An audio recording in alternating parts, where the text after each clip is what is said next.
नमस्कार साथियों। देखिए, आज जो हम टॉपिक पढ़ने वाले हैं वो है इंग्लिश फोनेटिक्स। सबसे पहले तो हम ये देखेंगे कि भाई इंग्लिश फोनेटिक्स में कौन कौन सी जो बुक्स हैं जो पढ़ी जा सकती हैं, जो पॉपुलर हैं, अच्छी हैं, ऑथेंटिक हैं। कुछ तो इंडियन राइटर्स हैं जिनकी बुक्स काफ़ी अच्छी हैं और कुछ जो है फॉरेन राइटर्स हैं जिनकी बुक्स काफ़ी अच्छी हैं। तो आप इनमें से कोई सी एक पढ़ सकते हैं, या फिर आप एक पढ़ने के बाद आपको ऐसा लगता है कि हम दूसरी बुक भी पढ़ सकते हैं, दो पढ़ सकते हैं। बाकी की बेटर ये है कि एक ही बुक को ज़्यादा अच्छी तरह से पढ़ लें। तो जो अच्छी अच्छी ऑथेंटिक बुक्स हैं, सबसे पहले मैं आपको उनके नाम बताने की जगह मैं आपको बुक्स ही बता देता हूँ, आपको जिससे ज़्यादा बेटर रहेगा। देखो, सबसे पहले जो हम बुक पढ़ना चाहिए हमें वो है ए text book of English phonetics for Indian students. इस बुक के साथ एक वर्क बुक भी है, आप चाहें तो उससे एक्सरसाइज कर सकते हैं। ये बहुत ही अच्छी बुक है और ये टी बाला सुब्रमण्यम की है। Okay, I repeat, A text book of English phonetics for Indian students. Fine. Next जो आप फोनेटिक्स के लिए बुक पढ़ सकते हैं वो है a course in phonetics and spoken English. ये है जे सेठी एंड पीवी धमीजा। ये भी इंडियन राइटर हैं, ये भी पढ़ सकते हैं। फाइन। इसके अलावा फिर उसके बाद कुछ फॉरेन राइटर्स की बुक्स हैं, वो भी बहुत अच्छी हैं, उनको भी आप पढ़ सकते हैं चाहे तो। देखो, नेक्स्ट जो बुक है वो है a course in phonetics, Peter Ladefoged और कैथ जॉनसन।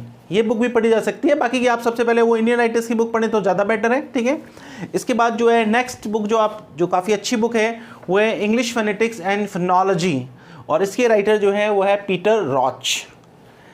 नेक्स्ट जो बुक है वो है better English pronunciation, JDA corner.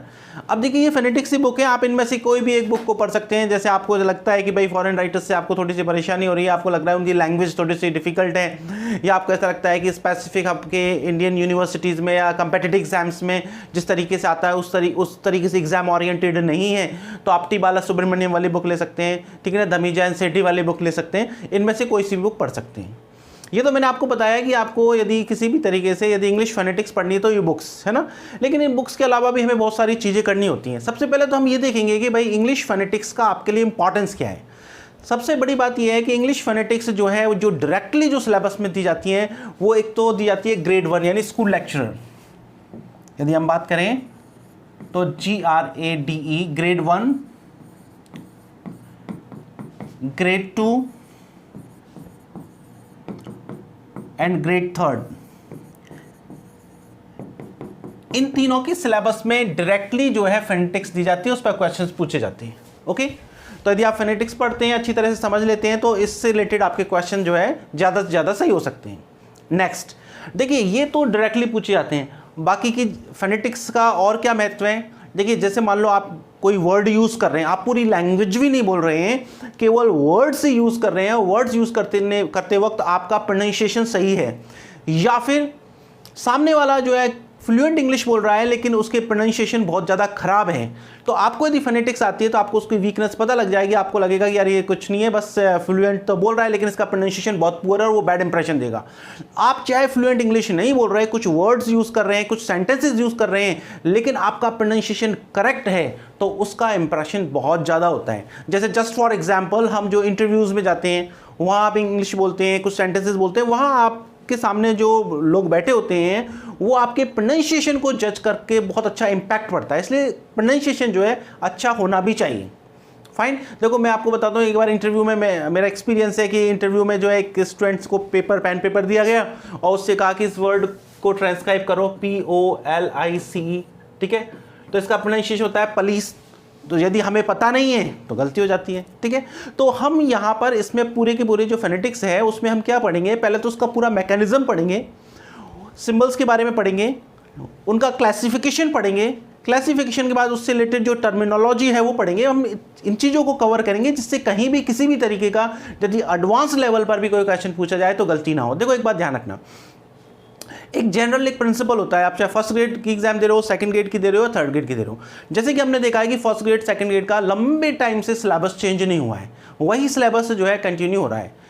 यदि उसी सिलेबस पर क्वेश्चन पूछे जाते हैं तो फिर क्वेश्चन जो है, जितने भी क्वेश्चन पूछे जा चुके हैं, फिर उन क्वेश्चंस को बहुत ज़्यादा डिफिकल्ट बनाया जाता है। अब डिफिकल्ट बनाने के लिए कई बार इररिलेवेंट चीज़ें भी पूछ ली जाती हैं और कई बार बहुत माइन्यूट चीज़ें भी पूछी जाती हैं।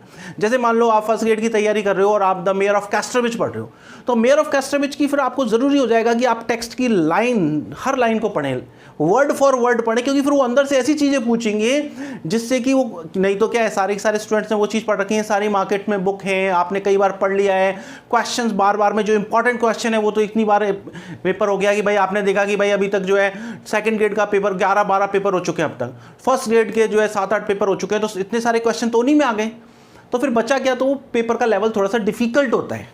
फाइन। तो इसी तरीके से फोनेटिक्स में भी देखो, आपने कई बार देखा होगा कि बहुत ज़्यादा जो है वाइड एरिया पर चीज़ें पूछ ली गई हैं, बहुत ज़्यादा आगे जाके चीज़ें पूछ ली गई हैं, इसलिए हम जो है इसको बहुत अच्छी तरह से स्टडी करेंगे। तो मैंने कहा कि फोनेटिक्स जो है आपको ग्रेड 1, ग्रेड 2 और ग्रेड 3 तीनों के लिए इंपॉर्टेंट है। ठीक है, कई स्टूडेंट्स ऐसे होते हैं जिनको फोनेटिक्स में ही प्रॉब्लम होती है और सारी चीज़ें ठीक है, इसलिए हमने जो है फोनेटिक्स का स्पेसिफिक सेक्शन दे रखा है। यदि कोई स्टूडेंट केवल फोनेटिक्स पढ़ना चाहे first grade, second grade, third के लिए, तो उसके लिए केवल फोनेटिक्स का भी कोर्स है, वो केवल फोनेटिक्स पढ़ ले और किसी कोई चीज़ आती है तो अननेसेसरी जो है उन चीज़ों पर ना जाए, उनका कोर्स ना ले, केवल फोनेटिक्स पढ़ ले, है ना। देखिए, अब हम अपनी बात पे आते हैं। जो मेन बात है वो ये है कि ये जो फोनेटिक्स है, अभी मैंने आपको बताया कि जब हम फोनेटिक्स पढ़ते हैं तो हमारा एक तो ये रहता है कि भाई आप जो है सामने वाला जो बोल रहा है उसका आपको पता लग जाता है कि भाई इसका प्रोनाउंसिएशन सही है या नहीं। आप यदि बोल रहे हैं तो सामने वाला यदि उसको इंग्लिश आती है, उसका प्रोनाउंसिएशन सही है, तो उसको जजमेंट हो जाता है। फाइन। तो इसका मतलब करेक्ट प्रोनाउंसिएशन जो है उसका बहुत बड़ा सिग्निफिकेंस है। आपको जो मेन बात ध्यान रखनी है वो ये है कि करेक्ट प्रोनाउंसिएशन जो है उसका बहुत बड़ा सिग्निफिकेंस है। ओके, देखिए, आपको यदि किसी को भी यदि फोनेटिक्स का स्पेसिफिक कोर्स करना है तो ये जो है लिंगा फ्रैंका ऐप है, ठीक है, इसको आप इंस्टॉल कर सकते हैं। आपको फोनेटिक्स का स्पेसिफिक कोर्स भी मिल जाएगा, first grade, second grade, third grade के कोर्स के अलावा यदि किसी को केवल फोनेटिक्स पढ़नी है तो उसका भी मिल जाएगा। आप इस नंबर पर कांटेक्ट कर सकते हैं, आप इस नंबर पर कांटेक्ट कर सकते हैं 8001666081। फाइन। अब देखिए, हम जो है हमारी जो है मेन बात पर आते हैं कि आपको मैंने कहा कि करेक्ट प्रोनाउंसिएशन का बहुत ज़्यादा सिग्निफिकेंस है। देखो, एक्चुअली क्या है कि आप यदि एंशिएंट टाइम से भी देखें, यदि आप काफ़ी एंशिएंट टाइम से भी देखें तो देखो, एक संस्कृत के स्कॉलर हैं जिनका नाम है पाणिनि। ओके, संस्कृत के स्कॉलर हैं, बहुत बड़े स्कॉलर थे पाणिनि, जो संस्कृत लिटरेचर में, संस्कृत ग्रामर में, ठीक है ना, बहुत ग्रामर में बहुत ही बड़े स्कॉलर थे। उनका एक सेंटेंस है, उनकी लाइन है जो ये बताती है कि करेक्ट प्रोनाउंसिएशन का कितना सिग्निफिकेंस है। उन्होंने कहा था, एवं वर्णाम प्रयुक्तव्या न व्यक्ता न च पीड़िता सम्यक वर्ण प्रयोगेन ब्रह्म लोके महीयते। ठीक है, ये संस्कृत में है, ठीक है, आई ट्रांसलेटेड इनटू इंग्लिश। देखो, उन्होंने कहा एवं वर्णाम प्रयुक्तव्या न व्यक्ता न च पीड़िता। इसका मतलब उन्होंने कहा कि sounds should be so produced that they are neither indistinct not suppressed. देखो, मैं यहां लिख देता हूं, उन्होंने कहा sounds should be so produced that they are neither indistinct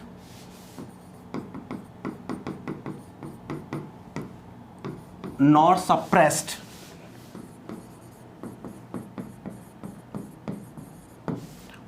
A scholar who produce की जगह आप चाहो तो मेड लिख सकते हो, sound should be so made. A scholar who produces sounds clearly is given honor even in the kingdom of God. देखो, पाणिनि ने कहा था, एवं वर्णाम प्रयोक्तव्या न व्यक्ता न च पीड़िता सम्यक वर्ण प्रयोगेन ब्रह्म लोके मह्यते। यानी कि एवं वर्णाम प्रयोक्तव्या की वर्ण का साउंड्स को इस तरीके से प्रोड्यूस करना चाहिए, एवं वर्णाम प्रयोक्तव्य ना व्यक्ता ना च पीड़िता, कि ना तो वो अव्यक्त हो, अव्यक्त का मतलब इंडिस्टिंक्ट, नॉट क्लियर, और ना ही वो सप्रेस्ड हो, ठीक है ना। उसने कहा था एवं वर्णाम प्रयोक्तव्य ना व्यक्ता ना च पीड़िता, पीड़िता मतलब सप्रेस्ड, कि वर्ण का प्रयोग इस तरीके से करो ना तो वो अस्पष्ट हो और ना ही वो पीड़ित हो। आप किसी भी वर्ण को इस तरीके से बोले, आपको ऐसा लग रहा है कि जैसे आप कहते हो ना कि भाई कई बार आपने इस तरीके के जोक्स सुने होंगे कि इस तरीके से कि इंग्लिश हम शर्मिंदा हैं, कि तेरे कातिल जिंदा है, मतलब उस वर्ड का इस तरीके से उस लेटर आई एम सॉरी उस साउंड को इस तरीके से प्रोड्यूस करें, इस तरीके से उसका प्रोनाउंस करें कि वो बहुत ही गंदा लगे, ऐसा लगे कि जैसे वर्ण खुद पीड़ित हो गया है। तो वो कह रहे हैं sound should be so produced that they are neither, ना तो वो क्या हो इंडिस्टिंक्ट हो और ना ही वो सप्रेस्ड हो। फिर उन्होंने कहा कि सम्यक वर्ण प्रयोगेन ब्रह्मलोके महीयते, सम्यक वर्ण प्रयोगेन का मतलब a scholar who produces sound clearly, जो साउंड्स को बहुत अच्छी तरह प्रोड्यूस करता है, यानी कि जो प्रोनाउंसिएशन बहुत अच्छा करता है, is given honour even in the kingdom of God, उसका भगवान के यहाँ पर भी स्वागत होता है, उसको सम्मानित किया जाता है। इसका मतलब लिटरल मीनिंग जो है, इसका मतलब है कि उसका जो है रिस्पेक्ट सब जगह किया जाता है। तो मैंने इसीलिए कहा कि भाई प्रोनाउंसिएशन का जो है ये सिग्निफिकेंस है। जहां तक हम इंग्लिश की बात करें तो इंग्लिश जो है उसका लर्निंग का जो पर्पस है, इंग्लिश स्पीकिंग का जो पर्पस है, इंग्लिश सीखने का जो है वो एक होता है इंटरनेशनल इंटेलिजिबिलिटी। इंटरनेशनल इंटेलिजिबिलिटी का मतलब होता है अंतरराष्ट्रीय समझ।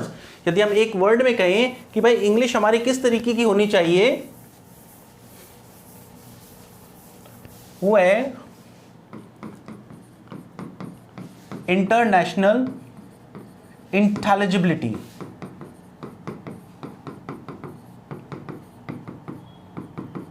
देखो इंटेलिजिबिलिटी का मतलब होता है अंडरस्टैंडिंग, समझ, कि आपको जो आप बोले तो ऐसा नहीं है कि आपका टच जो है रीजनल हो, मदर टंग इन्फ्लुएंस हो, ऐसा नहीं होना चाहिए। आप जब बोले तो आप दूसरे यदि कोई किस तरीके से यदि मान लो करेक्ट प्रोनाउंसिएशन कर रहा है तो वो आपको समझ में आ जाए, और आपका बोला हुआ जहां पर भी पूरे वर्ल्ड में जहां पर सही इंग्लिश बोली जाती है वहां आपको लोग समझ सकें। ऐसा नहीं हो कि आपकी इंग्लिश को आपके रीजनल एरियाज में या जहाँ जो आपके मदर टंग वाले लोग हैं वहीं समझ सकें। तो वो कहेंगे वहां पर इंग्लिश जो है वो इंटरनेशनल इंटेलिजिबिलिटी होनी चाहिए।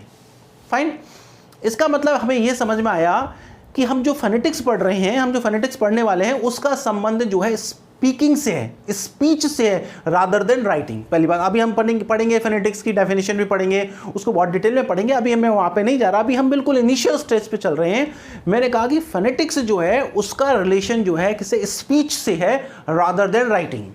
अब हमें राइटिंग से पहले स्पीच को समझना चाहिए, राइटिंग से पहले स्पीकिंग को समझना चाहिए, यानी स्पीकिंग जो है पहले आती है, राइटिंग बाद में आती है। उसका रीज़न क्या है? देखो यहाँ पर हमारा जो हेडिंग है वो यही है, the medium of speech is more important than medium of writing. आप पहले बोलना सीखें, वो ज़्यादा बेटर है, या फिर आप पहले बोलना ही सीखते हो, आपकी स्पीच पहले आती है, राइटिंग बाद में आती है। तो हम यही कह रहे हैं the medium of speech is more important than medium of writing. Speech जो है ज़्यादा इंपॉर्टेंट है राइटिंग के। क्यों? देखो सबसे पहली बात तो ये है, इसके कुछ कारण हैं।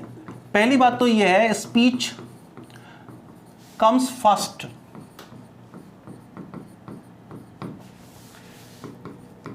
इन the history of any community. Number one reason है, speech comes first in the history of any community. किसी भी समुदाय में आप बताइए पहले राइटिंग पहले आएगी या स्पीकिंग पहले आएगी? किसी भी जमाने में पहले कोई भी किसी भी तरीके से ग्रेजुअल या कैसे भी विकास हुआ होगा, ठीक है ना, मानव का, तो पहले तो स्पीच ही आई होगी, उसके बाद राइटिंग आई है, ठीक है। सेकेंड रीजन ये है कि स्पीच का दूसरा रीजन ये है, speech comes first, speech comes first in the history of any individual community,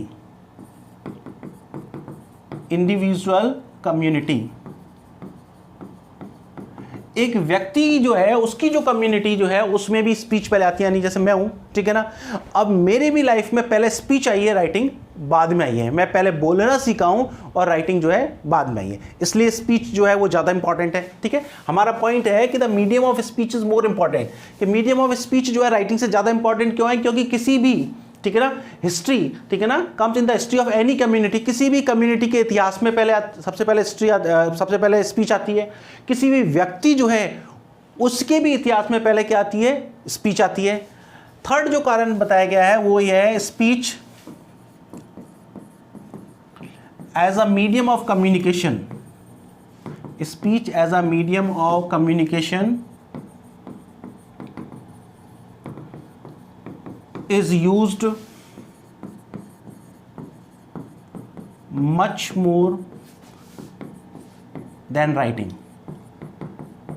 देखो स्पीच जो है उसका ज़्यादा प्रयोग करते हैं आप किसके रूप में, मीडियम ऑफ कम्युनिकेशन। आप देखो बाजार गए तो आप इसे लिख लिख के थोड़ी देते हो, ज़्यादा किसका काम पड़ता है, आप अपने पूरे दिन भर में देखो आपको लिखने की ज़रूरत बहुत कम पड़ती है, लेकिन बोलने की ज़रूरत सब जगह पड़ती है, यहाँ वहाँ आप घर पे भी बोलते हो तो ज़्यादा मीडियम ऑफ कम्युनिकेशन के रूप में स्पीच का जो है सबसे ज़्यादा यूज़ होता है। ठीक है, फोर्थ रीज़न देखिए, आप जो राइटिंग है, ठीक है ना, राइटिंग के लिए आपको कुछ चीज़ों की ज़रूरत होती है। देखो फॉर राइटिंग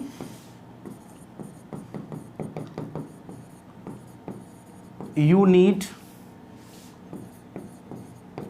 राइटिंग के लिए आपको क्या जरूरत पड़ती है, पेन की जरूरत पड़ सकती है, पेपर एटसेट्रा। बट लेकिन स्पीच में जरूरत पड़ेगी क्या पेन पेपर और चीजों की, नहीं। But this is not in the case with, this is not in the case of speech. लेकिन स्पीच में ऐसा नहीं होता। तो आपको हम सब बिल्कुल हम बेसिक से पढ़ रहे हैं, आपको धीरे धीरे आपको सारी चीज़ें पता लगेगा कि भाई आपको यदि कॉन्सेप्ट क्लियर है ना, बाद में आपको बहुत अच्छा फील होगा। तो देखो नंबर 1 हमने कहा कि स्पीच जो है इंपॉर्टेंट इसलिए है, पहली बात तो किसी भी कम्युनिटी की हिस्ट्री में सबसे पहले हिस्ट्री आती है। आप जो है किसी व्यक्ति की हिस्ट्री में भी, किसी व्यक्ति के इतिहास में, किसी व्यक्ति की ज़िंदगी में भी पहले स्पीच आती है। स्पीच जो है वो as a medium of communication ज़्यादा यूज़ होती है किसकी बजाय, राइटिंग की बजाय। राइटिंग में पेन पेपर एटसेट्रा इन चीज़ों की आपको ज़रूरत पड़ती है, लेकिन स्पीच में इन चीज़ों की हमें ज़रूरत नहीं पड़ती। अब नेक्स्ट 5th रीज़न देखिए इसका, हम जो है किसी भी लैंग्वेज जो है उसकी लर्निंग स्किल्स की बात करते हैं, जब लैंग्वेज लर्निंग स्किल्स, हम लैंग्वेज लर्निंग स्किल्स की बात करते हैं तो लैंग्वेज लर्निंग स्किल्स 4 स्किल्स होती हैं, जिसको बोलते हैं LSRW। उनको क्या बोलते हैं, 4 स्किल क्या है, LSRW। और ये जो LSRW है इनकी फुल फॉर्म होती है LISTE यानी listening, number 2 speaking, number 3 reading and number 4 writing. Number 4 writing. अब देखिए यहां पर जब हम जो है ये एक साइंटिफिक चीज है, लैंग्वेज लर्निंग स्किल्स जो है उनका सीक्वेंस क्या होता है कि भाई आप किसी भी लैंग्वेज में यदि ये 4 स्किल्स हैं इनको आप अचीव करना चाहते हो, उनको सीखना चाहते हो, तो 4 स्किल पहली बात तो LSRW है, यानी लिसनिंग, स्पीकिंग, रीडिंग और राइटिंग, और इनका सीक्वेंस भी यही है। सबसे पहले आप लिसनिंग सीखें, फिर स्पीकिंग सीखें, फिर रीडिंग सीखें, फिर राइटिंग सीखें। तो यहां पर भी देखो स्पीकिंग जो है वो comes first, after that writing, उसके बाद राइटिंग है। ठीक है ना, तो हमारा जो बात थी, हमने कहा कि medium of speech more important है। तो हमने कहा कि भाई मीडियम ऑफ स्पीच जो है ज़्यादा इंपॉर्टेंट है किसकी बजाय, मीडियम ऑफ राइटिंग के। तो हमने 5 रीजंस देखे, किसी भी व्यक्ति की इतिहास में पहले वो आता है स्पीच, किसी भी कम्युनिटी की हिस्ट्री में भी क्या है, पहले स्पीच आता है। Speech as a medium of communication ज़्यादा यूज़ होता है। राइटिंग में हमें पेन पेपर एटसेट्रा की ज़रूरत पड़ती है, स्पीच में ज़रूरत नहीं पड़ती है। और हम किसी भी लैंग्वेज लर्निंग स्किल्स को सीखते हैं तो उनकी जो स्किल्स होती हैं LSRW, उसमें भी स्पीच जो है राइटिंग से पहले आता है। इसलिए स्पीच एज अ मीडियम जो है क्या है, इंपॉर्टेंट है किसकी बजाय, राइटिंग के। फाइन, तो हम किसकी तरफ जा रहे हैं धीरे धीरे, स्पीच के इंपॉर्टेंस से, क्योंकि हमारी बात हम क्या बात करने जा रहे हैं, फोनेटिक्स। और फोनेटिक्स का रिलेशन किससे है, स्पीच से, स्पीकिंग से। फाइन, आगे देखिए। अब हम सबसे पहले एक जो जनरल सी डेफिनेशन है उस डेफिनेशन पर भी क्वेश्चन पूछ ले जाते हैं, तो हम उस डेफिनेशन के बारे में बात करें कि भाई फोनेटिक्स होता क्या है। ठीक है, तो फोनेटिक्स देखो, phonetics is a branch of linguistics. Phonetics जो है लिंग्विस्टिक्स की एक ब्रांच है and it is the branch dealing with medium of speech. तो देखो ये आपको ध्यान रखना है, फोनेटिक्स जो है लिंग्विस्टिक्स की ब्रांच है और लिंग्विस्टिक्स क्या है, ये लैंग्वेज ऑफ साइंस है, sorry I am sorry, science of language, science of language. किसी भी भाषा का विज्ञान जो है उसे कहते हैं लिंग्विस्टिक्स। लिंग्विस्टिक्स क्या है, साइंस ऑफ लैंग्वेज। अभी हम इसके बारे में बाद में भी पढ़ेंगे आगे। तो साइंस ऑफ लैंग्वेज जो है इस लिंग्विस्टिक्स की एक ब्रांच है। फोनेटिक्स और जैसे मान लो कोई राइटिंग को डील करती हो, ठीक है ना, कोई ग्रामर को डील करती हो, तो एक ब्रांच ऐसी है जो किसको डील करती है, मीडियम ऑफ स्पीच को। फाइन, तो फोनेटिक्स एक लिंग्विस्टिक्स की ब्रांच है और वह ब्रांच जो है मीडियम ऑफ स्पीच को डील करती है। ठीक है, तो इसी तरीके से ये क्वेश्चन पूछ लिया जा सकता है कि फोनेटिक्स किसको डील करती है, तो मीडियम ऑफ स्पीच। ठीक है, अब मीडियम ऑफ स्पीच में कुछ चीजें हैं जिनको वो स्पेसिफिक डील करती है। देखो, it deals with the 3 aspects of sound of human speech. ये ह्यूमन स्पीच जो है, ठीक है ना, ह्यूमन स्पीच के जो साउंड है यानी मानव की जो साउंड्स है उसके 3 एस्पेक्ट्स को डील करती है। देखो, पहली बात आपको ध्यान रखना है कि फोनेटिक्स जो है लिंग्विस्टिक्स की ब्रांच है। फाइन, और फोनेटिक्स जो है किसको डील करती है, फोनेटिक्स डील करती है मीडियम ऑफ स्पीच को। अब इस मीडियम ऑफ स्पीच में 3 चीजें हैं जो आपको ध्यान रखना है। Number 1 production, number 2 transmission, number 3 reception. तो फोनेटिक्स जो है मीडियम ऑफ स्पीच को डील करती है और इस मीडियम ऑफ स्पीच में ये 3 एस्पेक्ट्स हैं, इनको डील करती है, ट्रांसमिशन, प्रोडक्शन, ट्रांसमिशन और रिसेप्शन। तो प्रोडक्शन का मतलब क्या होता है, प्रोडक्शन का मतलब है the way humans produce sounds. इसका मतलब एक तो इसमें यह है कि भाई ह्यूमन किस तरीके से साउंड्स को प्रोड्यूस करते हैं।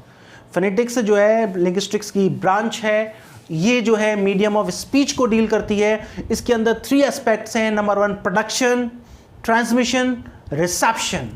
प्रोडक्शन जो है उसका मतलब है the way humans produce sound. वह इसमें ये पहली बात प्रोडक्शन में ये देखा जाता है, ये पढ़ा जाता है, ये समझा जाता है कि किस तरीके से मानव जो है क्या करते हैं, किसी साउंड को प्रोड्यूस करते हैं। एक तो इसके अंदर ये स्टडी है। सेकंड होती है ट्रांसमिशन। ट्रांसमिशन का मतलब होता है transfer from one medium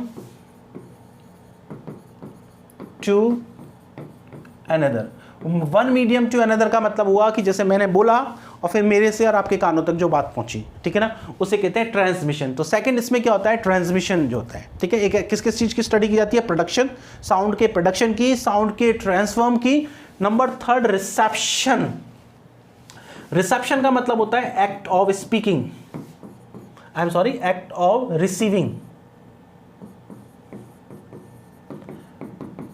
act of receiving. तो देखिए फोनेटिक्स जो है लिंग्विस्टिक की ब्रांच है, मीडियम ऑफ स्पीच को डील करती है। इसमें 3 एस्पेक्ट्स का अध्ययन किया जाता है। Number 1 production. प्रोडक्शन का मतलब होता है कि उत्पादन करना, निर्माण करना, कि किस तरीके से ह्यूमन बीइंग्स जो है साउंड्स को प्रोड्यूस करते हैं, नंबर 1। ट्रांसमिशन। ट्रांसमिशन का मतलब है कि transfer from one medium to another, कि किस तरीके से एक मीडियम से दूसरे मीडियम में जो है आपकी साउंड जो है क्या करती है, ट्रांसफर करती है। मानो मैंने बोला, अब मेरे बोलने के बाद वो आप तक पहुंची। अब फिर इसके बाद 3rd होता है रिसेप्शन। रिसेप्शन का मतलब act of receiving. Act of receiving का मतलब है हाउ इट इज अंडरस्टूड, कि इसको किस तरीके से समझा गया जो सुनने वाला। तो ये तीनों चीजें जो है इसमें शामिल होती हैं। ठीक है, ये हमारे ये तीनों की तीनों टर्म्स आपके लिए इंपॉर्टेंट है, क्योंकि कई बार एग्जाम में दे दी जाती है, तीनों दे दी जाएंगी और एक 4th नंबर कुछ और दे दी जाएगी और फिर उसमें से कह दिया जाएगा कि ऑड वन आउट, किसी भी जिसमें जो ऑड है उसको हटाओ, या फिर कौन सा जो है काम फोनेटिक्स में नहीं होता है। तो आपको ध्यान रखना है, प्रोडक्शन होता है, किस तरीके से साउंड प्रोड्यूस की जाती है, ट्रांसफर की जाती है, और फिर जो जिसके पास पहुंचती है वो किस तरीके से उसको समझता है, रिसीव करता है। ये फाइन। अब आगे देखिए। नाउ हमने कहा on the basis of above definition, जो हमने ऊपर डेफिनेशन पढ़ी है कि भाई phonetics is a branch of linguistics, it deals with the medium of speech, it deals production, transmission and reception. जो हमने आगे डेफिनेशन पढ़ी है उसके अकॉर्डिंग जो है फोनेटिक्स के 3 बेसिक एरियाज ऑफ स्टडी हो गए। यानी फोनेटिक्स के अंदर हम 3 बेसिक जो एरियाज हैं उनकी स्टडी करते हैं। पहले को बोलते हैं आर्टिकुलेटरी। पहले को क्या बोलते हैं? आर्टिकुलेटरी। आर्टिकुलेटरी में क्या होता है? इस आर्टिकुलेटरी सिस्टम में हम किसकी स्टडी करते हैं? स्पीच ऑर्गन्स की, their use of producing sounds by the speaker. देखो हमने कहा पहला तो क्या था हमारा प्रोडक्शन। यदि हम प्रोडक्शन की बात करें तो प्रोडक्शन के एरिया को हम टेक्निकल रूप में बोल सकते हैं आर्टिकुलेटरी। आर्टिकुलेटरी का मतलब ही ये हो गया प्रोड्यूसिंग साउंड। क्या हो गया? Producing sound. साउंड को प्रोड्यूस करने के लिए हमारे पास होती है स्पीच ऑर्गन्स। हम आगे पढ़ेंगे स्पीच ऑर्गन। देखो हमारे जो है बॉडी में जो स्पीच ऑर्गन्स, जैसे अभी मैं आपको सुपरफिशियल बताऊं तो टंग है, ठीक है ना, टंग के बाद हमारे टीथ हैं, लिप्स हैं, फिर और भी चीज़ें हैं, वोकल कॉर्ड हैं, ग्लॉटिस है, वो सारी चीज़ें हैं। लेकिन आप ये समझिए जो हमारे बोलने में हेल्प करते हैं उनको बोलते हैं स्पीच ऑर्गन। तो इसमें हम क्या करते हैं? स्पीच ऑर्गन की स्टडी करते हैं। और किसकी स्टडी करते हैं और किस तरीके से वो क्या है उन स्पीच ऑर्गन्स के जरिए कोई भी जो है साउंड को प्रोड्यूस करता है। तो इसे कहते हैं, देखो हमने जो अभी डेफिनेशन पढ़ी उसमें फर्स्ट पॉइंट था प्रोड्यूसिंग, तो उसके हिसाब से कौन सा एरिया हो गया? आर्टिकुलेटरी। ठीक है, क्योंकि इसके अंदर स्पीच ऑर्गन्स की स्टडी करते हैं और किस तरीके से उन स्पीच ऑर्गन्स के द्वारा कोई ह्यूमन बीइंग साउंड प्रोड्यूस करता है। It is related to the position, shape, movement of the articulators speech organ such as lips, tongue and vocal cord. देखो इसके अंदर हम ये देखते हैं कि जब कोई भी साउंड प्रोड्यूस की जाती है तो हमारे जो स्पीच ऑर्गन्स की पोजीशन क्या है। स्पीच ऑर्गन की पोजीशन का मतलब क्या हुआ? जैसे मान लो मैंने कोई साउंड बोली तो मेरा ये लिप है, एक ये लिप है, तो भाई ये लोअर लिप ने कौन सी पोजीशन ली? लोअर लिप अपर टीथ को टच किया क्या? लोअर लिप ने, टंग ने किसको टच किया? तो दिस इज कॉल्ड पोजीशन। तो हम इसके अंदर ये स्टडी करते हैं कि किसी भी साउंड को प्रोड्यूस करते वक्त हमारे स्पीच ऑर्गन्स की पोजीशन क्या है, शेप क्या है। एक कोई साउंड जो है उसमें ऐसा हो सकता है कि मैं कोई साउंड प्रोड्यूस करूँ, अभी मैं साउंड्स के नाम नहीं ले रहा ना वहाँ पर्टिकुलर जा रहा हूँ, क्योंकि अभी आप पहले एक बार इन बेसिक्स को समझें फिर आपको धीरे धीरे समझ में आएगा। हम इस आर्टिकुलेटरी जो फोनेटिक्स है इसमें ये पढ़ते हैं कि भाई किसी भी साउंड को प्रोड्यूस करते वक्त हमारे स्पीच ऑर्गन्स की शेप क्या है। देखो एक किसी स्पीच साउंड को बोलते वक्त हो सकता है कि मेरे लिप्स जो है राउंड हो जाएं, ऐसे ओ वो है ना, ऐसे। किसी साउंड को बोलते वक्त ऐसा हो सकता है कि मेरे जो लिप्स हैं वो फ्लैट हो जाएं, ऐसे। तो उनकी आपके स्पीच ऑर्गन की पोजीशन क्या है, शेप क्या है, मूवमेंट ऑफ आर्टिकुलेटर्स क्या है, मूवमेंट कैसा हो रहा है, ऊपर हो रहा है, नीचे हो रहा है, या फिर मूवमेंट है ही नहीं। तो इन सब की स्टडी करते हैं। जैसे मान लो मैंने कुछ बोला, जैसे मैंने जस्ट फॉर एग्जांपल मैंने फे बोला, तो मैंने देखा मेरा जो लोअर लिप है वो तो मूवमेंट कर रहा है और जो अपर टीथ है वो बिल्कुल स्टेबल है, ठीक है ना, स्टेशनरी है, नहीं हिल रहा। तो आर्टिकुलेटर्स का मूवमेंट कैसा है, इन सब की स्टडी करते हैं। आई रिपीट, जब हमने फोनेटिक्स की डेफिनेशन पढ़ी तो हमने कहा था phonetics is a branch of linguistics which deals with the medium of speech, ठीक है। It deals with the production, transmission and reception. जब हम प्रोडक्शन की बात करें तो प्रोडक्शन के लिए हम कहते हैं, प्रोडक्शन की वाली बात करें तो उसमें आता है, उसको हम टेक्निकल लैंग्वेज में बोल सकते हैं आर्टिकुलेटरी फोनेटिक्स। आर्टिकुलेटरी फोनेटिक्स में हम स्पीच ऑर्गन्स की स्टडी करते हैं, उन स्पीच ऑर्गन्स की हेल्प से आदमी कैसे साउंड प्रोड्यूस करता है। साउंड प्रोड्यूस करते वक्त हमारे जो स्पीच ऑर्गन्स हैं उनकी क्या पोजीशन होती है, वो कौन सी जगह होते हैं, उनकी शेप क्या होती है, उनका मूवमेंट क्या होता है, इन सब की जो स्टडी है वो हम करते हैं आर्टिकुलेटरी फोनेटिक्स में। Is it clear? इसके अंदर कौन कौन से आते हैं? आप लिप्स है, टंग है, वोकल कॉर्ड है, ठीक है ना, बहुत सारी चीज़ें हैं। ऊपर सॉफ्ट पैलेट है, ठीक है ना, हार्ड पैलेट है, टीथ रिज है, और टंग के बहुत सारे पार्ट्स हैं। फिर इसके बाद ग्लॉटिस है, वो बाद में आप, अभी मैं नाम बोलूँगा तो आप थोड़े से कंफ्यूज हो जाओगे, है ना। नेक्स्ट पार्ट है जो है अकूस्टिक फोनेटिक्स। अब देखो ये अकूस्टिक फोनेटिक्स जो है आपसे ज़्यादा रिलेटेड नहीं है, इसलिए इसके बारे में जो बताना है मैं यही बता रहा हूँ। अब देखो आपकी जो आर्टिकुलेटरी फोनेटिक्स है और सब चीज़ों के बारे में तो अभी मैं केवल एक तरीके से आपको नाम मेंशन कर रहा हूँ, आगे इनके बारे में बहुत डिटेल में पढ़ेंगे। लेकिन ये अकूस्टिक फोनेटिक्स है वो आपसे ज़्यादा रिलेटेड नहीं है, इसलिए जिसके बारे में जो बताना है वो यहीं बताया, इससे ज़्यादा आपके लिए इंपॉर्टेंट नहीं है। देखो अकूस्टिक का मतलब हमने सेकेंड पॉइंट पढ़ा कि ट्रांसफर। अकूस्टिक का मतलब है transfer from one medium to another, एक से दूसरे मीडियम में जाना, ठीक ठीक है, एक जगह से दूसरी जगह जाना। अब यहाँ पर कुछ चीज़ें हैं, आप समझ लीजिए, वो यही समझ लीजिए, क्योंकि एग्जाम में कई बार वो है मल्टीपल चॉइस क्वेश्चन में इस तरीके के क्वेश्चन पूछे जाते हैं और आपको समझा हुआ है तो आपके लिए बहुत आसान सा क्वेश्चन है। देखो, the study of the transform of speech sound from speaker to listener, यही कहा मैंने आपसे। इसमें क्या होता है, स्टडी ऑफ द ट्रांसफर, हम ट्रांसफर का अध्ययन करते हैं, किसका, स्पीच के ट्रांसफर का, कि स्पीच एक जगह से दूसरी, स्पीच साउंड जो है एक जगह से दूसरी जगह स्थानांतरित हो रही है, और कहां से स्थानांतरित हो रही है, स्पीकर टू लिसनर, बोलने वाले से सुनने वाले तक।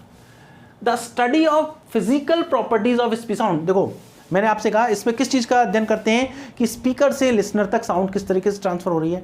इसमें जो स्पीच साउंड है उसकी फिजिकल प्रॉपर्टीज की बात करते हैं। अब यहाँ फिजिकल प्रॉपर्टीज में दो चीजें बहुत इंपॉर्टेंट है, number 1 frequency and number 2 amplitude. ये टर्म आपको बहुत अच्छी तरह से ध्यान रखनी है, इन पर आपको क्वेश्चन पूछा जा सकता है और आपको आता है तो बहुत आसान है।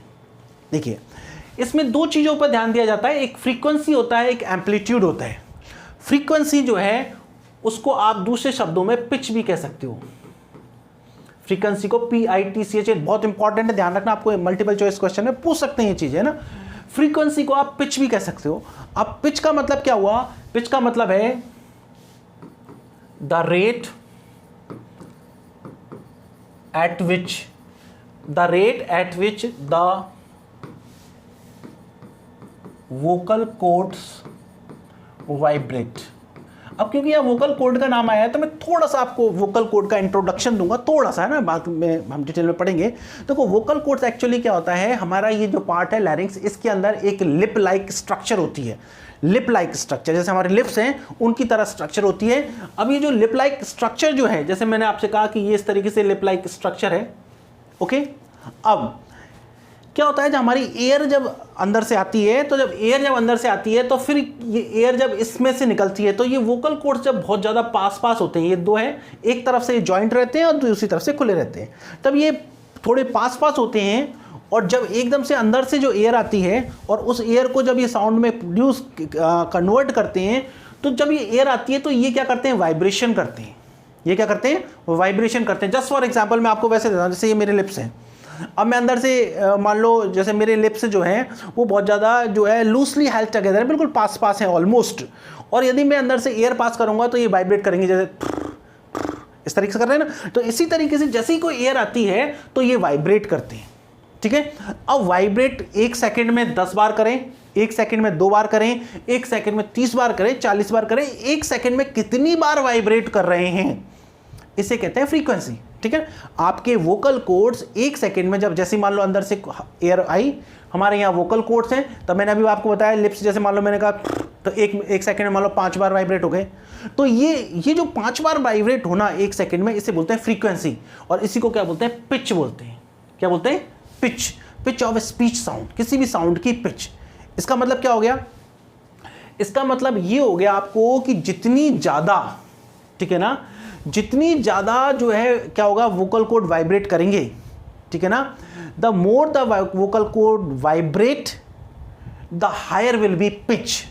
जितना वोकल कॉर्ड ज़्यादा वाइब्रेट करेंगे उतनी ही ज़्यादा पिच होगी, ठीक है। मैंने आपसे कहा कि पिच क्या होता है, the rate at which the vocal cord vibrate, जिस दर से वोकल कॉर्ड वाइब्रेट करते हैं कि भाई 1 सेकेंड में कितनी बार वाइब्रेट किया, उसे फ्रीक्वेंसी या पिच बोलते हैं। तो 1 सेकेंड में जितनी ज़्यादा, मान लो 1 सेकेंड में किसी मान लो एक साउंड में 1 सेकेंड में 10 बार वाइब्रेट किए, एक में 100, तो 100 वाले की पिच ज़्यादा हुई, ठीक है ना। पिच का संबंध किससे है, ये भी आपको ध्यान रखना है। पिच का संबंध जो है, मान लो किसी की पिच ज़्यादा है तो उसकी जो साउंड है वो श्रिल होगी, शार्प होगी। जैसे आपने देखा विसल, सीटी की जो आवाज़ होती है, लड़कियों की जो आवाज़ होती है वो पतली होती है ना, तो विसल की आवाज़, सीटी की आवाज़ हुई, आपकी कोई तीक्ष्ण आवाज़ हुई, उसकी पिच ज़्यादा होती है। देखो ध्यान रखना, लड़कियों की जो आवाज़ है उसकी पिच ज़्यादा होगी और लड़कों की आवाज़ जो है उसकी पिच कम होगी। देखो पिच का लाउडनेस से संबंध नहीं है, आवाज़ का तेज होना, धीमे होना, वॉल्यूम नहीं। पिच का मतलब है आपकी आवाज़ शार्प है, आपकी आवाज़ या हैवी है, ये मैटर करता है पिच से। और पिच का मतलब है कि आपके वोकल कॉर्ड जो है 1 सेकेंड में कितनी बार वाइब्रेट कर रहे हैं। द रेट, पिच किसे कहते हैं, the rate at which the vocal cords vibrate. आया समझ में।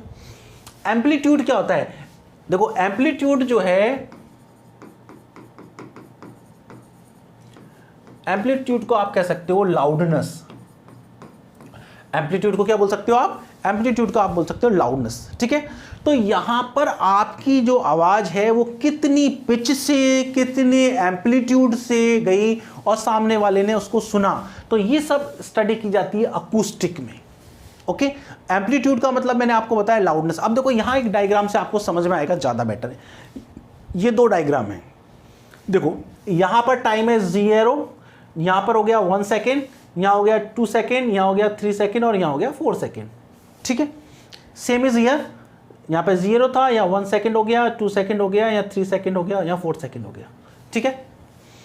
अब ये जो है यहां पर जो है वाइब्रेशन बता रहे हैं हम। तो देखो यहां 1 सेकेंड में, यहां पर 1 सेकेंड हुआ, तो 1 सेकेंड में ये मेरी साउंड वाइब्रेट हो गई, यहां 1 सेकेंड में एक बार वाइब्रेशन हुआ, ठीक है।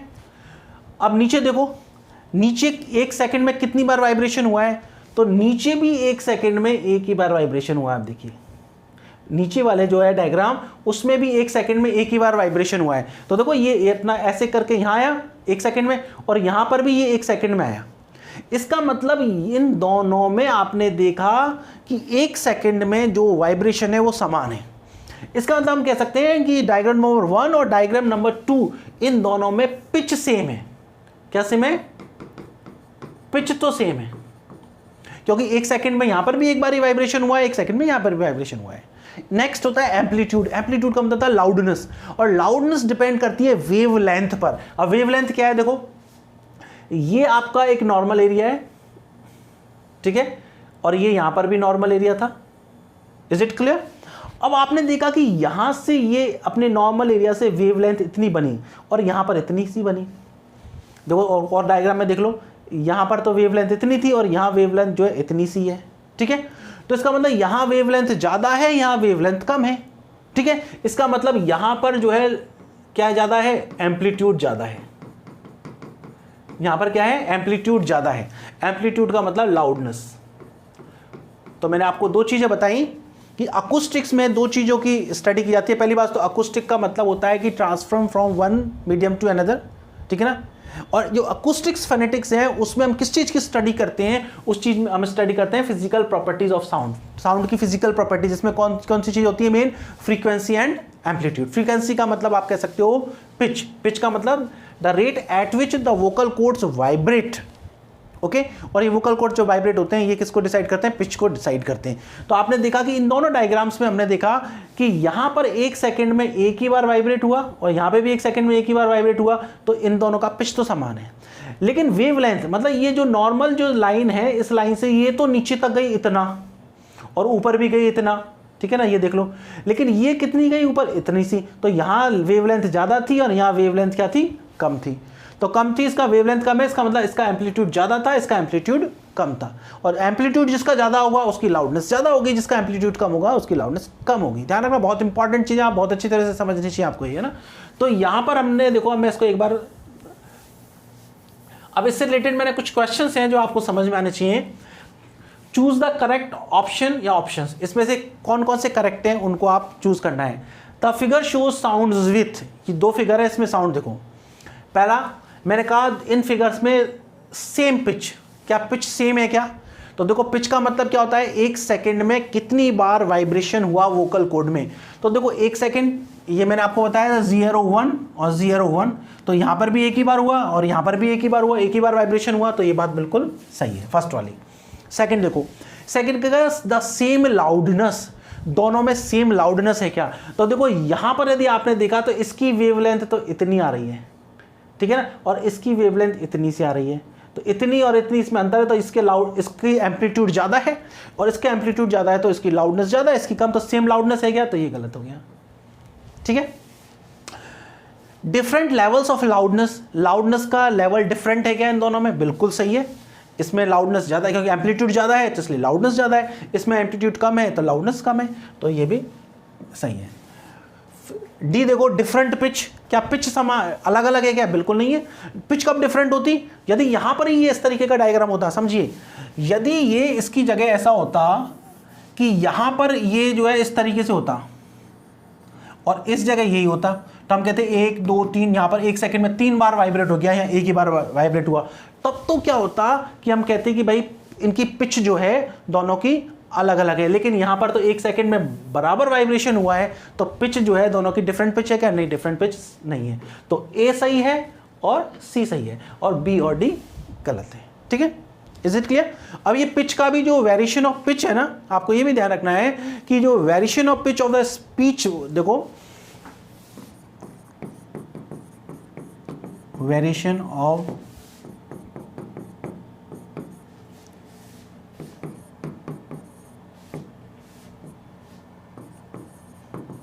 किसी भी वॉइस में जो वेरिएशन ऑफ पिच होता है, ठीक है ना, किसी भी वॉइस में जो वेरिएशन ऑफ पिच होता है उसे बोलते हैं इंटोनेशन। हालांकि इंटोनेशन आपके सिलेबस में नहीं है, लेकिन आपको इन टर्म्स का पता होना चाहिए क्योंकि क्वेश्चन पूछे भी जा सकते हैं। ठीक है ना, जैसे एमए में स्टडी करते हैं तो वहाँ इंटोनेशन होता है। तो जो वेरिएशन ऑफ पिच है, देखो आपने पढ़ा होगा कि राइजिंग टोन, फॉलिंग टोन, तो उसमें क्या होता है? वेरिएशन ऑफ पिच, पिच में वेरिएशन होता है। किसी भी वॉइस में क्या होता है, जब पिच के अंदर वेरिएशन होता है तो उसे बोलते हैं इंटोनेशन।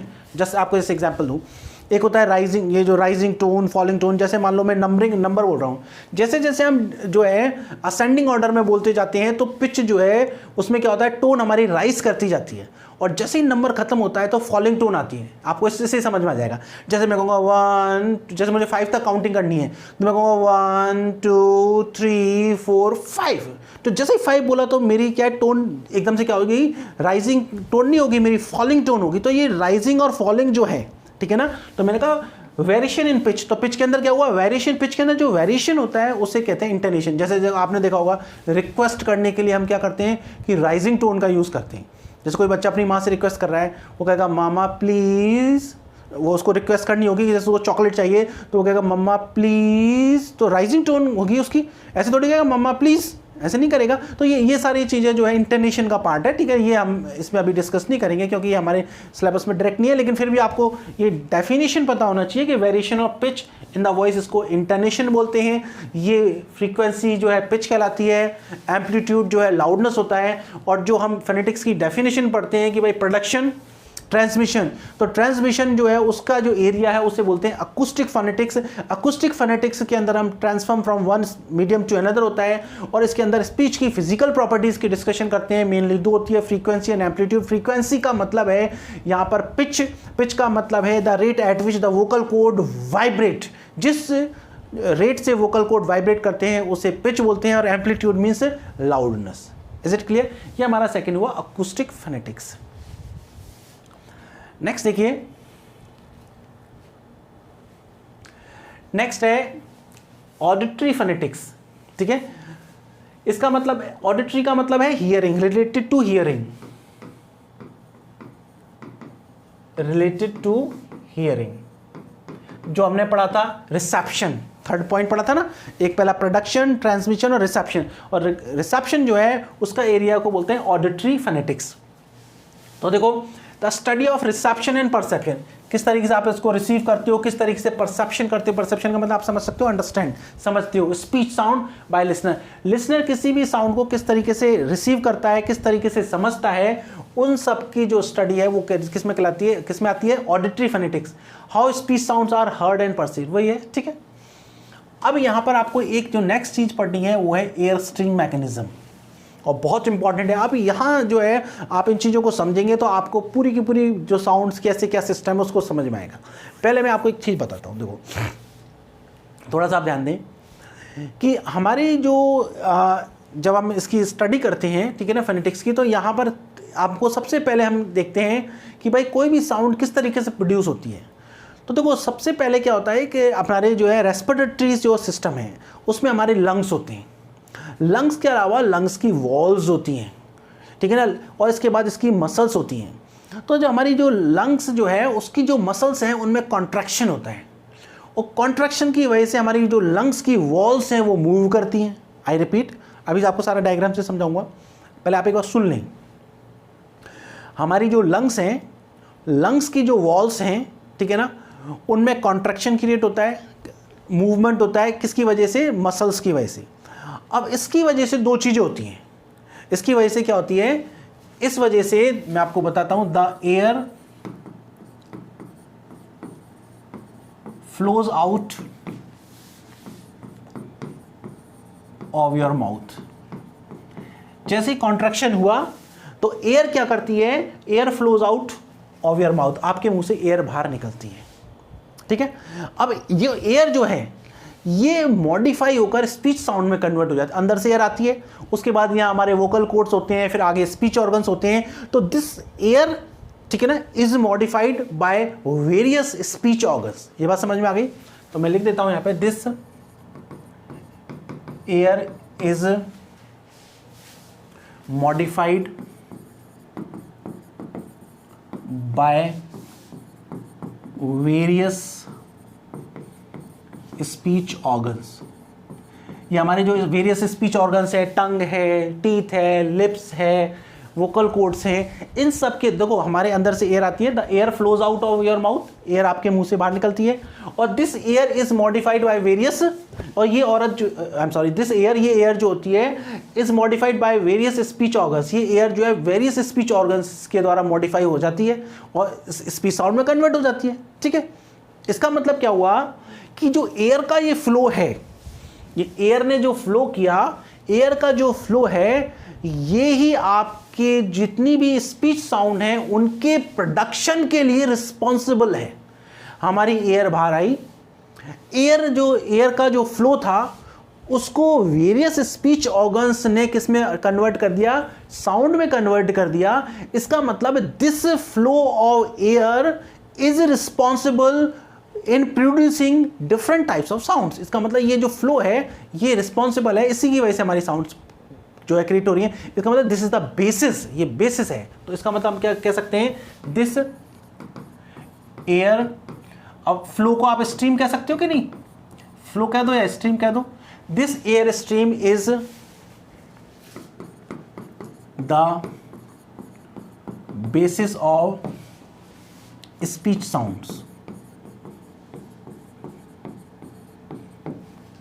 ये जो पूरा का पूरा जो मैंने कहा आपसे कि this air stream is basis, इसका मतलब ये एयर स्ट्रीम जो है स्पीच साउंड्स का क्या है, बेसिस हो गया, ठीक है। अब देखो, फिर आप कह सकते हो this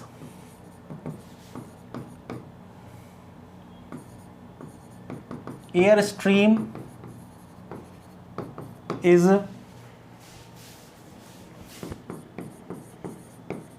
produced by a mechanism. अब ये जो एयर स्ट्रीम जो क्रिएट होती है इसका भी एक मैकेनिज्म है, मैकेनिज्म मतलब कार्यप्रणाली, और उस मैकेनिज्म को हम पूरा तरीके से नाम बोल देते हैं air stream mechanism. I repeat, lungs में से एयर बाहर आती है, अभी मैं केवल लंग्स ही बता रहा हूँ, और भी बहुत सारे तरीके एयर बाहर आने के ना, अभी एक सिंपल तरीके से समझो। हमारे अंदर से, आप तो समझ लीजिए हमारे अंदर से एयर आती है, हम लंग्स को भी छोड़ देते हैं, ठीक है ना। और एयर जो है वो हमारे क्या करती है, मैंने कहा air flows out of your mouth, air हमारे माउथ से बाहर आती है। जब ये एयर बाहर आती है तो it is converted into sounds, ये साउंड्स में बदल जाती है बाय वेरियस स्पीच ऑर्गन्स, विभिन्न प्रकार के स्पीच ऑर्गन्स के द्वारा ये साउंड में बदल जाती है। Is it clear? इसका मतलब क्या हो गया कि ये जो एयर का फ्लो है is the basis of sounds. इसका मतलब एयर का जो फ्लो है, एयर स्ट्रीम है, ये हमारी जो बहुत सारी साउंड्स का आधार है। ये क्या है, ये जो एयर बाहर से निकलती है, ये एयर का जो फ्लो है, एयर का स्ट्रीम है, ये हमारी जो है विभिन्न प्रकार की साउंड्स का आधार है, इन्हीं से साउंड बनती है। और ये एयर का जो फ्लो है ये एक मैकेनिज्म, एक कार्य प्रणाली के द्वारा बनता है, लेकिन इसकी एक कार्य प्रणाली होती है। इस एयर फ्लो जो है इसकी भी एक कार्य प्रणाली होती है, और उसे बोलते हैं एयर स्ट्रीम मैकेनिज्म। एयर का फ्लो जो है उसका एक मैकेनिज्म होता है, उसका क्या होता है, मैकेनिज्म। अब एयर फ्लो जो होती है वो तीन तरीके से है। देखो, उनमें से हमें एक को ही ज़्यादा इंपॉर्टेंस देना है, क्योंकि अधिकतर स्पीच साउंड जो है उसी से बनती है। Number 1, pulmonic air stream mechanism. Number 1, number 2, glottalic air stream mechanism.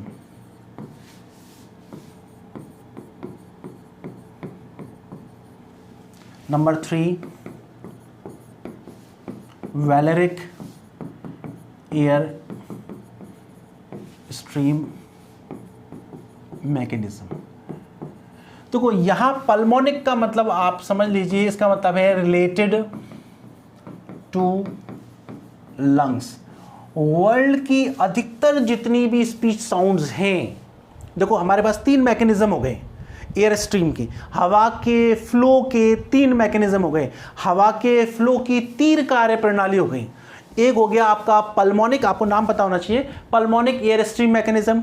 Next है ग्लॉटलिक एयर स्ट्रीम मैकेनिज्म। नंबर 3 है वैलेरिक एयर स्ट्रीम मैकेनिज्म। देखो ग्लॉटलिक एयर स्ट्रीम मैकेनिज्म का मतलब है कि हमारे जो ग्लॉटल है, हमारे जो वोकल कॉर्ड का जो गेट है उसको कहते हैं ग्लॉटिस, तो उससे उसके द्वारा क्रिएट साउंड्स। वैलेरिक का में जो है टंग का जो है कंट्रीब्यूशन होता है, किसका? टंग का कंट्रीब्यूशन। जैसे आपने देखा क्लिक साउंड होती है, आप ऐसे कहते हो, तो ये वाली जो साउंड है ये वाली इससे क्रिएट होती है, लेकिन कोई सिग्निफिकेंट साउंड इन दोनों से क्रिएट नहीं होती। मेन जो साउंड्स हैं, ठीक है, जितनी भी लैंग्वेजेस हैं उनकी अधिकतर साउंड, और इंग्लिश और हिंदी हमारी उसकी तो आप ऑलमोस्ट सारी साउंड जो है इस मैकेनिज्म से क्रिएट होती है, pulmonic air stream mechanism. Pulmonic का मतलब होता है, देखो ये ध्यान रखना है, ये वर्ड इंपॉर्टेंट है, आपको एग्जाम में पूछा सकता है। पल्मोनिक का मतलब होता है रिलेटेड टू लंग्स, यानी कि लंग्स के द्वारा जो एयर बाहर निकलती है उसी से हमारा क्या होता है, उसी से हमारी अधिकतर साउंड्स क्रिएट होती है। तो हमें इन दो से तो कोई लेना देना नहीं है, इसको हम स्टडी भी नहीं करेंगे डिटेल में, ठीक है ना। यदि हम स्पेसिफिक जो है कोई फोनेटिक्स पर ही कोई रिसर्च कर रहे हो या एमए कर रहे हो तो वहाँ आपको थोड़ा बहुत पढ़ना होता है, लेकिन as far as the competitive exams are concerned, ठीक है ना, आपको इन चीज़ों के बारे में कुछ भी नहीं देखना, ठीक है। आपको देखना है पल्मोनिक एयर स्ट्रीम मैकेनिज्म। अब देखो ये पल्मोनिक एयर स्ट्रीम मैकेनिज्म क्या होता है, इसको समझते हैं हम।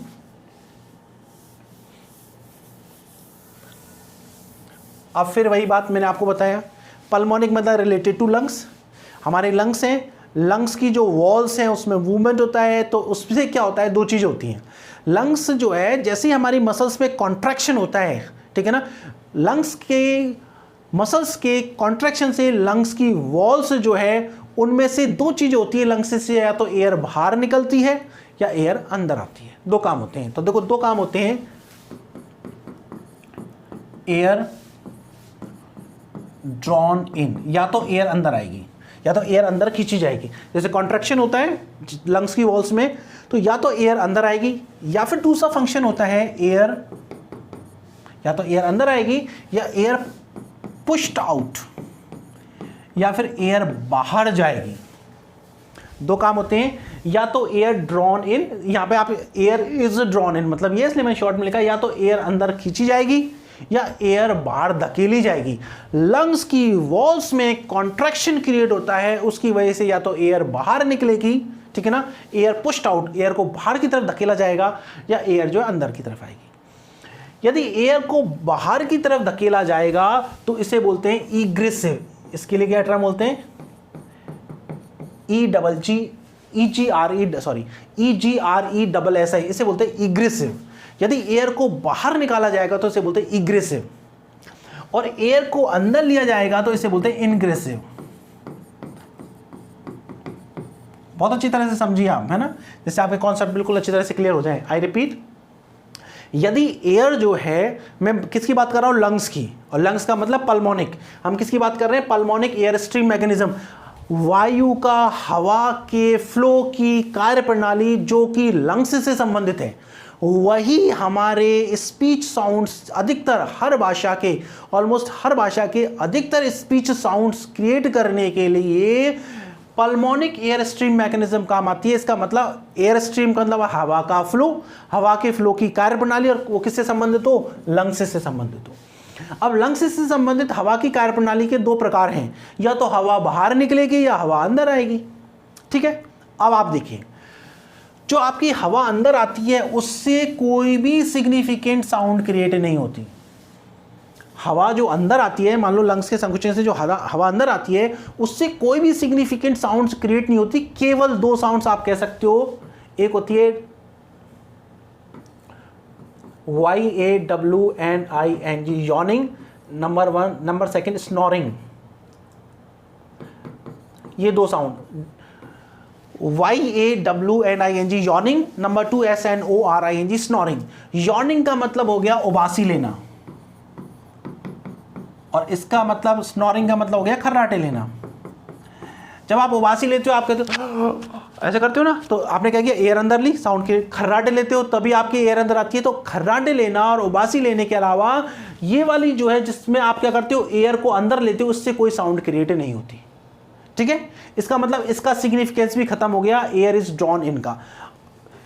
फिर कौन सी बची, एयर पुश्ड आउट, हवा बाहर निकालने से इग्रेस से बोलते हैं। तो अब मैं इसको मिटा देता हूं, जिससे हमारे केवल दो, आपको ये ध्यान रखना है कि इससे दो तरीके की साउंड क्रिएट होती हैं, एक तो खर्राटे भरने वाली स्नोरिंग और एक यॉर्निंग।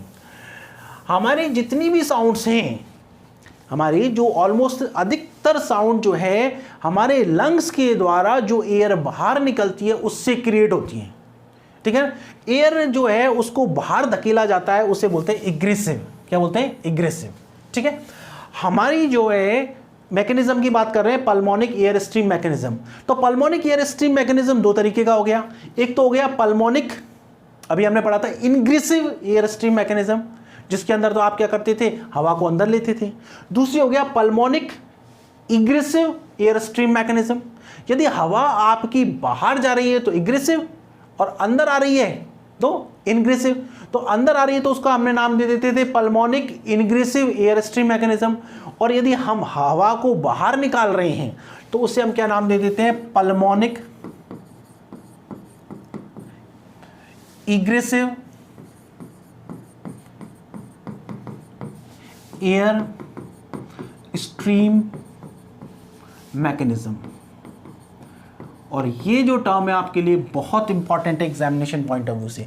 अब आपको ये समझ में आ गया कि हमारी जो अधिकतर साउंड्स हैं जिनका हम स्टडी करेंगे वो जो है कौन सी होती हैं, वो होती हैं pulmonic egressive air stream mechanism. अब आपको एक एक वर्ड समझ में आ गया होगा। पल्मोनिक का मतलब हो गया रिलेटेड टू लंग्स, यानी उसमें फंक्शन जो है एयर का जो है फ्लो जो है किसकी वजह से होगा, लंग्स की वजह से। इग्रेसिव का मतलब है कि the air which is pushed out, जो हवा बाहर निकलेगी।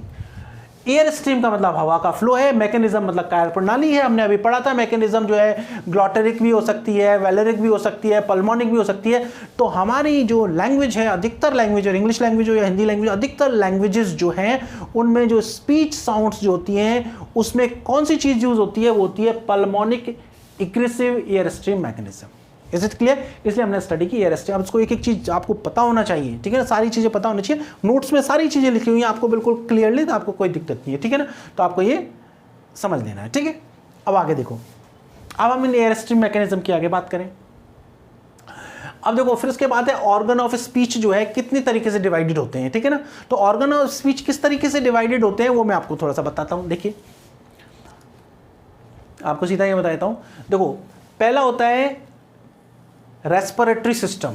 फर्स्ट कौन सा है?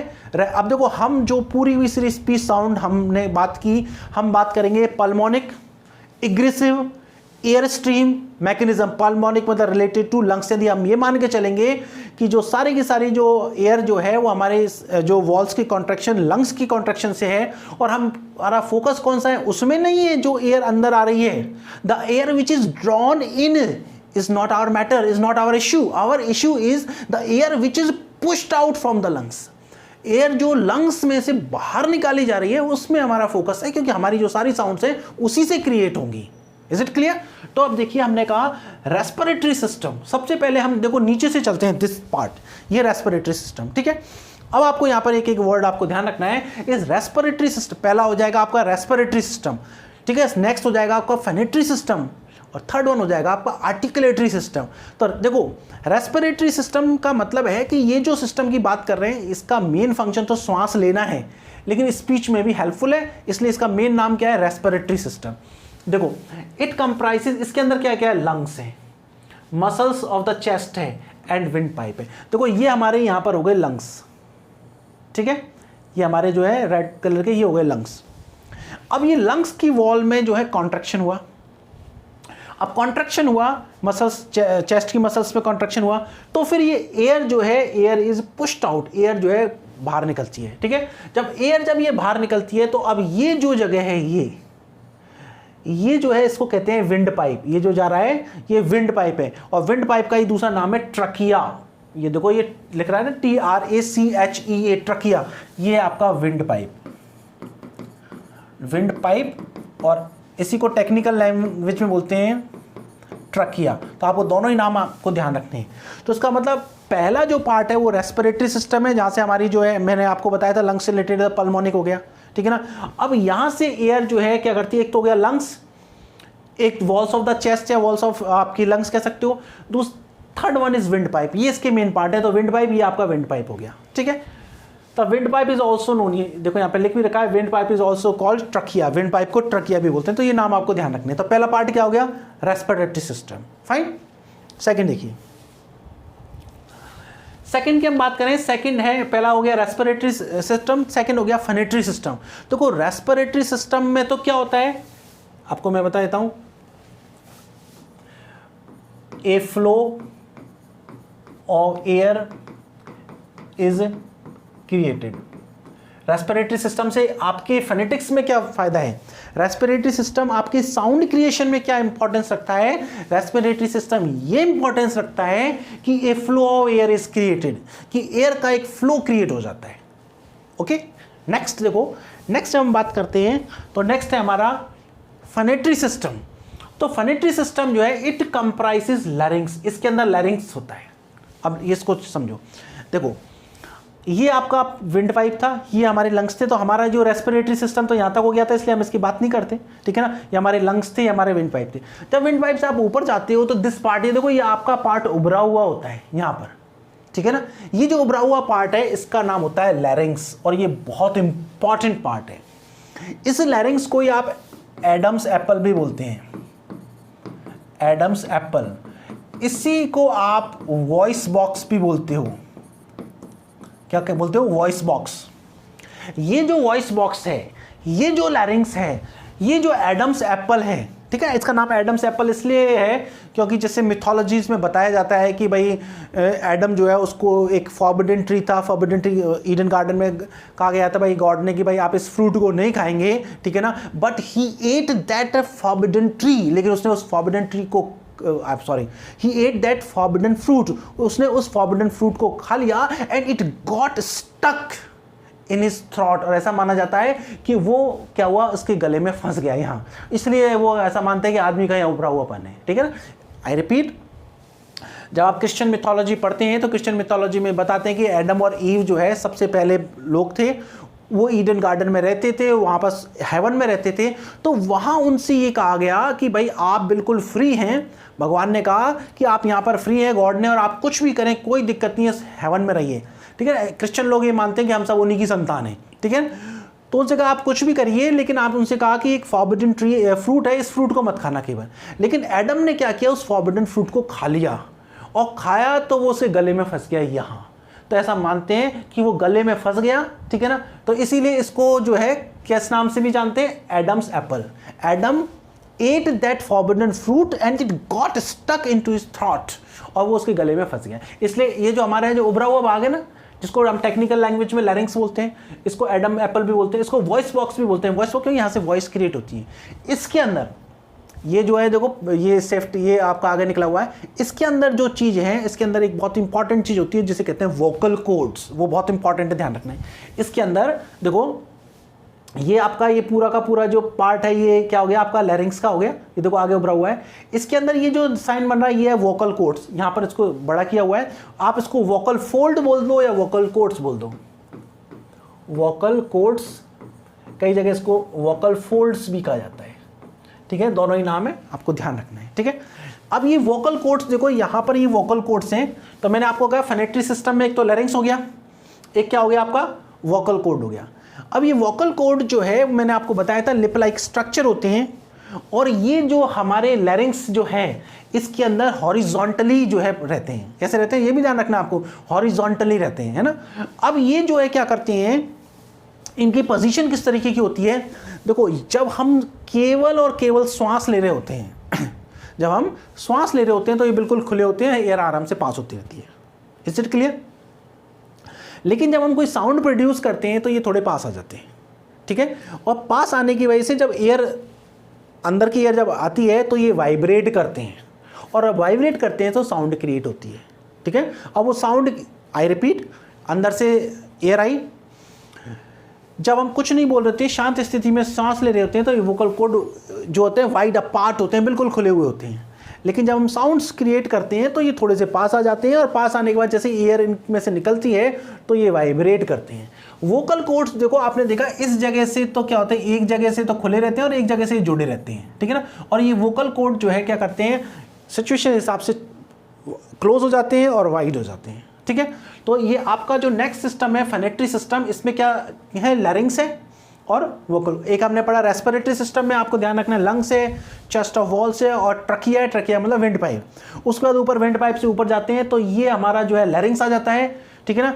इस लैरिंग्स वाले पार्ट जो है इसी को आप एडम्स एप्पल भी बोलते हो, वॉइस बॉक्स भी बोलते हो। इसी के अंदर जो है लिप लाइक स्ट्रक्चर होती है, उस लिप लाइक स्ट्रक्चर को हम क्या बोलते हैं, वोकल कॉर्ड या वोकल फोर्ट्स बोलते हैं। अब देखो मैं आपको थोड़ा सा इसकी छोटी सी 1 मिनट की वीडियो बताता हूं जिससे आपको समझ में आए कि किस तरीके से यहां से साउंड क्रिएट होती है।